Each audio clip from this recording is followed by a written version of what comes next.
Sir, I have to issue you a citation per HOA complaint. $1,000 fine for unauthorized recreational water usage. Ma'am, this is my lake. I built this dock with my own hands when you were still living in California. The ordinance is quite clear. Community standards apply to all water access in this area. She called the sheriff on me for swimming in my own backyard lake. A lake my family has owned since 1952, before her subdivision even existed. Drop a comment and tell me which country you are watching from. My name is Garrett. 3 years ago, I lost my wife Sarah to cancer. So I moved to my grandfather cabin on 4 acres in rural North Carolina with a spring-fed lake 3 generations old.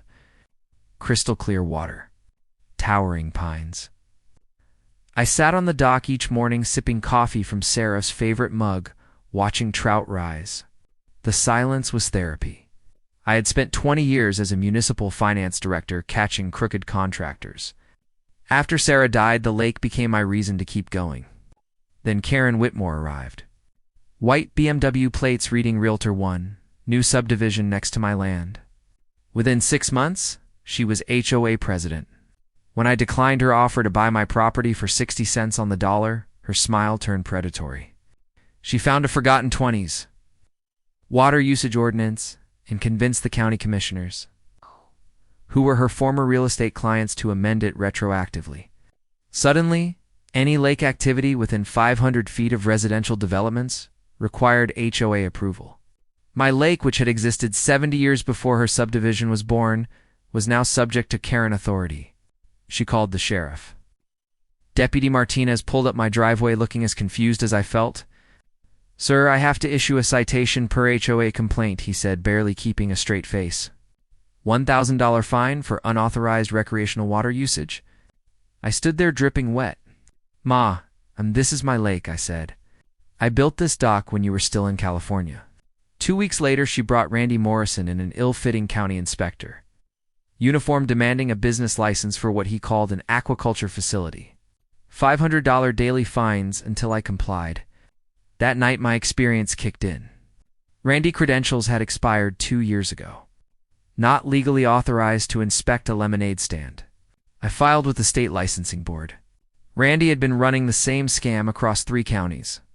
When the state contacted him, he called Karen in a panic. Karen backdated 6 months of surcharges and mailed me a $3,000 bill, charging me rent to swim in my own lake. I hired a surveyor on instinct. Karen's subdivision encroached 15 feet onto state forest land. 3 McMansions trespassing on public property. Anonymous tip to the forestry department. $50,000 per structure in fines. Then I pulled HOA financial statements through public records law.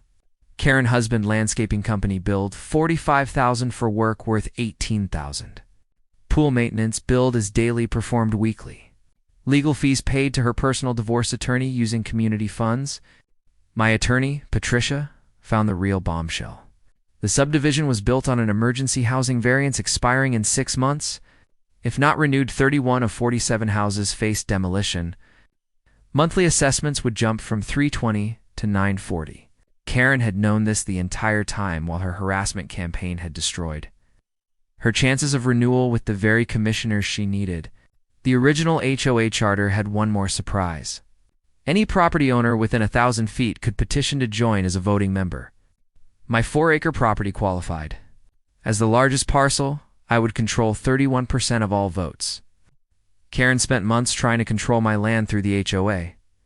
Now, I could join and vote her out. At the community meeting, the accountant projected everything for 67 residents. $45,000 billed for $18,000 in work. Then the smoking gun. $85,000 from the reserve fund, documented as emergency roof repairs, withdrawn the same day. Karen closed on a Myrtle Beach vacation condo. Her social media showed her celebrating at the beach, while homeowners thought their money was fixing infrastructure. County Prosecutor Williams stood from the back of the room. "Mrs. Whitmore, you are accused of embezzling $127,000 from your neighbors." Karen lunged toward the camera crew. Detective Hayes approached with handcuffs. The U-Haul she had packed for a quick escape was searched, revealing stolen HOA equipment worth thousands. For years in state prison. Beach condo seized. Assessments dropped to $180. Property values rose 12%. My lake is now named Sarah Sanctuary. Fishing lessons for neighborhood kids. Evening swims for anyone who needs the therapy it gave me.